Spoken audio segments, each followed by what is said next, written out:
সাধারণ আনসারদের বিষয়ে বিবেচনা করে তাদেরকে ক্ষমা দৃষ্টিতে করে তাদেরকে আপনার চাকরিতে বহাল রাখার জন্য বিনীতভাবে অনুরোধ জানাচ্ছি। আসসালামু আলাইকুম, আমি জাফর সরকার, সাবেক সেনা সদস্য। প্রিয় দেশবাসী, সবাইকে ঈদ মোবারক জানাচ্ছি। আপনারা সকলে কেমন আছেন? আমাদের বাংলার ফাটাকেষ্ট খ্যাত স্বরাষ্ট্র উপদেষ্টা কি খেলা খেলছে! মাশাআল্লাহ, যেভাবে উনি এগিয়ে যাচ্ছে, বাংলার মানুষকে নতুন স্বপ্ন দেখাচ্ছে। প্রতিটি সেক্টরে, দপ্তরে এমন কোনো জায়গা নাই যে আমাদের মাননীয় স্বরাষ্ট্র উপদেষ্টা তার অক্লান্ত পরিশ্রম করে সুন্দর ভূমিকা পালন করছে। বাংলার ইতিহাসে আমার জন্ম হওয়ার পর থেকে আমি এরকম স্বরাষ্ট্রমন্ত্রী বা স্বরাষ্ট্র উপদেষ্টা দেখি নাই।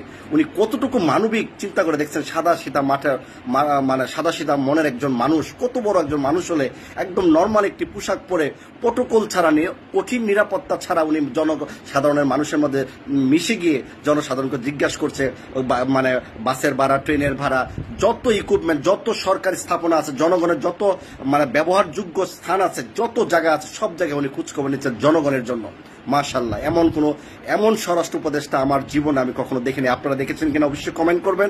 আমি মাননীয় স্বরাষ্ট্র উপদেষ্টার কাছে একটি অনুরোধ করব, আপনি বাংলাদেশের ফাটাকেষ্ট হিসাবে পরিচিত হয়ে গেছেন জনগণের কাছে। আমরা পূর্বে দেখেছিলাম শহীদ প্রেসিডেন্ট জিয়া রহমানের আদর্শ যেরকম জনগণের জন্য ভালোবাসায় সিক্ত ছিল, সেরকম ভালোবাসায় স্যার আপনি সিক্ত হয়ে গেছেন। আপনার এই ভালোবাসা বাংলার জনগণ কখনোই ভুলবে না। শুধু আপনার কাছে একটি অনুরোধ রাখবো যে সাধারণ আনসার যারা আছে, তার অল্প কয়েকজনকে চাকরিচ্যুত করা হয়েছে, তাদেরকে চাকরিটা ফিরিয়ে দেওয়ার জন্য বিশেষভাবে অনুরোধ করছি। এর আগেও আমি 5 বার লাইভ করেছি, অনেকের আরো ফেসিলিটি পেয়েছেন, চাকরিতে জয়েন করেছেন। আর কিছু সংখ্যক সাধারণ আনসার, নিরপরাধ সাধারণ আনসার, তারা চাকরিচ্যুত আছে, বাড়িতে বসে কষ্ট করছে, তারাও শিক্ষিত ছেলে।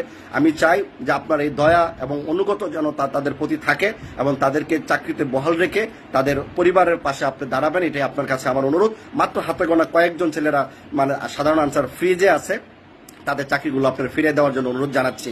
কারণ সাধারণ আনসার সারা বাংলাদেশে যে অক্লান্ত পরিশ্রম করে দেশের গুরুত্বপূর্ণ স্থাপনে তারা যে অক্লান্ত পরিশ্রম করে ডিউটি করে যাচ্ছে সততা এবং নিষ্ঠার সাথে, সাধারণ আনসারের এই বিষয়গুলো জনগণের জন্য, দেশের জন্য অত্যন্ত আমি মনে করব তারা উৎসর্গ করে যাচ্ছে, এরকম একটা তারা ডিউটি করে।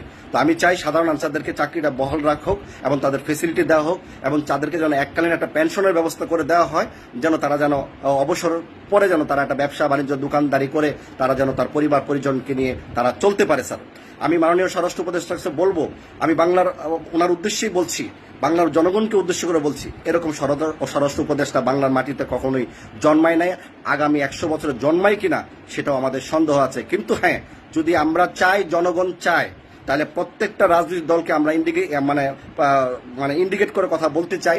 যদি কোনো আগামীতে সরকার যেই আসুক না কেন, আমাদের এই মাননীয় স্বরাষ্ট্র উপদেষ্টাকে সিলেকশন হিসাবে স্বরাষ্ট্রমন্ত্রী আপনারা বানিয়ে দেন, তাহলে দেশের আইন শৃঙ্খলা শক্ত হবে, আইন শৃঙ্খলা ভালো থাকবে, প্রতিটা জনগণ একটা বুকের মধ্যে সাহস থাকবে যে আমরা কোনো কিছু না পেলে একটা স্বরাষ্ট্র উপদেষ্টা পেয়েছি।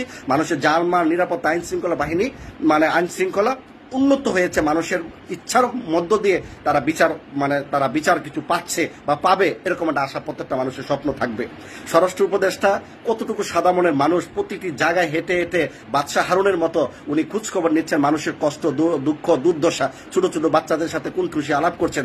কতটুকু বড় মনের মানুষ হলে উনি কথা বলে যে আপনারা কত টাকা দিয়ে গরু কোরবানি দিয়েছেন, আমিও কোরবানি দিয়েছি 97,000 টাকা দিয়ে, তারপরে আবার শেয়ারে পার্টনারে শেয়ার দিয়েছেন। আসলে একজন সৎ ব্যক্তি, উনি অসৎভাবে তো আর কামাই করেন না। উনি সেনাবাহিনীতে চাকরি করা অবস্থা উনি সৎ আদর্শবানের মধ্য দিয়েই উনি চাকরি করেছেন। আজকে জনগণের জন্য উনি যে উৎসর্গ করলেন, বাংলার জনগণ এটা ইতিহাস হয়ে থাকবে, এরকম একটা স্বরাষ্ট্র উপদেষ্টা আমরা পেয়েছি। সত্যি উনি বাংলার ফাটাকেষ্ট, এটা কোনো মিস নেই, বাংলাদেশের রিয়াল হিরো, সত্যিকারের একজন রিয়াল হিরো আমি মনে করব। তাই মাননীয় প্রধান উপদেষ্টার জন্য আমাদের সর্বোচ্চ দোয়া থাকবে, সর্বোচ্চ সম্মান থাকবে। উনি যেন প্রত্যেকটা মানুষের জন্য এভাবেই উনি মৃত্যুর আগ পর্যন্ত যেন দেশের জন্য কাজ করে যেতে পারেন, জনগণের জন্য কাজ করে যেতে পারেন। আপনারা দেখেছেন পূর্বে আওয়ামী লীগের 17 বছরের সময় যে ধরনের স্বরাষ্ট্র উপদেষ্টা আমরা পেয়েছিলাম, কত বড় দুর্নীতিবাদ, উনি যেখানে যাবে প্রটোকল এবং শক্তিশালী নিরাপত্তার মধ্যে ওনাকে থাকতে হতো। আর এই স্বরাষ্ট্র উপদেষ্টা জনগণের সামনে, জনগণ ওপেন ভাবে উনি চলাচল করছেন, নর্মাল একটা শার্ট প্যান্ট পরে চলে যাচ্ছে। বিভাগীয় পর্যায়ে উনি পরিদর্শন করতেছেন, পুলিশের যে কোনো কাজে উনি যাচ্ছেন, রাতে 1টা না 2টা না 3টা না, উনি তাদেরকে ডিউটি চেক করতেছেন, কিভাবে ডিউটি চেক করতেছে, সবকিছু উনি কিভাবে ডিউটি করতেছে সবকিছু উনি জিজ্ঞাসা করতেছে। এবং এটাও বলছে, কত সুন্দর একটি কথা বলছে যে আপনারা যদি ভালোভাবে নিরাপত্তার সাথে ডিউটি করেন, আপনারা যদি সজাগ থাকেন, বাংলার মানুষ জনগণের শান্তিতে ঘুমাতে পারবে, এই চিন্তা ভাবনাটা কোনো একদিন আমরা স্বরাষ্ট্র কোনো মন্ত্রী বা স্বরাষ্ট্র উপদেষ্টারা আমরা পাই নাই। তো কতটুকু বড় মনের মানুষ হলে এরকম হয়? তা আমি দেশের জনগণের কাছে আবদার জানাবো, রাষ্ট্রের কাছে আবদার জানাবো, প্রতিটা রাজনৈতিক দলের কাছে আবদার জানাবো, এরকম একটা স্বরাষ্ট্র উপদেষ্টাকে আগামী রাজনৈতিক সরকার যেই আসুক না কেন, ওনাকে যেন সিলেকশন হিসাবে জনগণের স্বার্থে, আইন শৃঙ্খলা উন্নতর স্বার্থে, মানে মানুষের নিরাপত্তা এবং আইন শৃঙ্খলা মানে যেন দেশের জনগণ যেন উপভোগ করতে পারে, এই ব্যক্তিটাকে আপনারা স্বরাষ্ট্রমন্ত্রী বানিয়ে রাখবেন, কখনোই মিস করেন না। বাংলাদেশের যতগুলো উপদেষ্টা আছে সর্বোচ্চ সম্মানে জনগণের জন্য এই স্বরাষ্ট্র উপদেষ্টা হচ্ছে পারফেক্ট, এবং স্বরাষ্ট্র উপদেষ্টা হচ্ছে সম্মানিত ব্যক্তি। এই স্বরাষ্ট্র উপদেষ্টার পদত্যাগ চেয়ে কত কিছু হারামখোর আওয়ামী লীগের পেয়াত্তাগুলো তার পদত্যাগ দাবি করেছিলেন। আমি ওনার পক্ষে আরো 4টা প্রতিবাদী লাইভ করেছিলাম। আমি জানি যে উনি কত বড় একজন ভালো মানুষ, কত বড় একজন ভালো মানে জনগণের জন্য সেবক, সেটা কিন্তু দিন দিন মানুষ কিন্তু টের পেয়ে যাচ্ছে।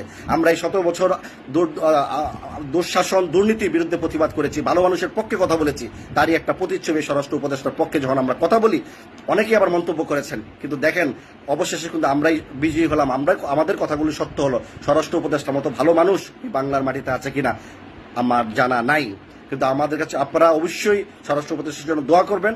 এবং স্বরাষ্ট্র উপদেষ্টা কেমন মানুষ, আশা করি প্রতিটি কমেন্ট এবং প্রতিটি শেয়ার যেন ওনার পক্ষে হয়। যারা দেশপ্রেমিক অবশ্যই ওনার পক্ষে থাকবেন, আর যারা নিমখারাম বেঈমান, যারা মানে খারাপ ব্যক্তি, তারা অবশ্যই এই ভিডিওটা কমেন্ট শেয়ার কিছুই করবেন না, আমরা জানি। কিন্তু এরকম একটা উপদেষ্টা, নিরপেক্ষ উপদেষ্টা আমার জীবনে আমি দেখি নাই, আপনারা দেখেছেন কিনা জানাবেন।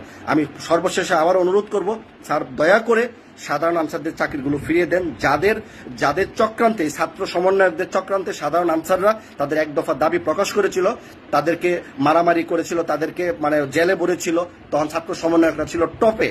আজকে দেখেন ছাত্র সমন্বয়কদের এখন রাজনৈতিক দল গঠন করে তারা দুর্নীতির সাথে যুক্ত হয়েছে, হাজার হাজার কোটি টাকা তারা অসাধু মানে তারা কামাই করে যাচ্ছে, দেশের কোনো কাজে তারা কাজে লাগছে না। তারা বৈষম্যের জন্য আন্দোলন করে, তারা বৈষম্যই তারা তৈরি করে তারা হাজার হাজার কোটি টাকা বানাচ্ছে, অথচ সেই সাধারণ আনসারদেরকে ব্যান করার জন্য, সেই সাধারণ আনসারদেরকে মানে পুরো বিলুপ্ত করার জন্য যারা প্রতিবাদ করেছিল, যারা রাস্তায় নেমেছিল, আজকে সেই সাধারণ আনসাররাই কিন্তু সারা বাংলাদেশে প্রতিটা সেক্টরে, দপ্তরে, বিভিন্ন মানে সরকারি এবং প্রাইভেট সংস্থা তারা নিরসরভাবে তারা ডিউটি করে যাচ্ছে সততা এবং আদর্শের জন্য, এই আদর্শ নিয়ে। তো আমি চাই এই সাধারণ আনসারদের পাশে স্যার আপনি থাকবেন, জনগণও আমরা চাই এই প্রতিবাদে অংশগ্রহণ করুক। যারা এখনো ফ্রিজে আছে, যারা চাকরিচ্যুত অবস্থায় বাড়িতে আছে, তারা স্যার অনেক কষ্ট করছে, তাদেরকে দয়া করে তাদেরকে চাকরিতে ফিরিয়ে তাদেরকে সম্মানিত করুন। আশা করছি এই সাধারণ আনসাররাই বাংলাদেশের জনগণের পাশে সত্যিকার অর্থে তারাও রিয়াল হিরো। আমি চাই স্বরাষ্ট্র উপদেষ্টা, মাননীয় উপদেষ্টা, আপনি সমস্ত জনগণের পাশে যেভাবে ছিলেন, আপনি যতদিন পর্যন্ত এই স্বরাষ্ট্র দায়িত্বে আপনি আছেন, সাধারণ আনসারদের বিষয়ে বিবেচনা করে তাদেরকে ক্ষমা দৃষ্টিতে করে তাদেরকে আপনার চাকরিতে বহাল রাখার জন্য বিনীতভাবে অনুরোধ জানাচ্ছি। যে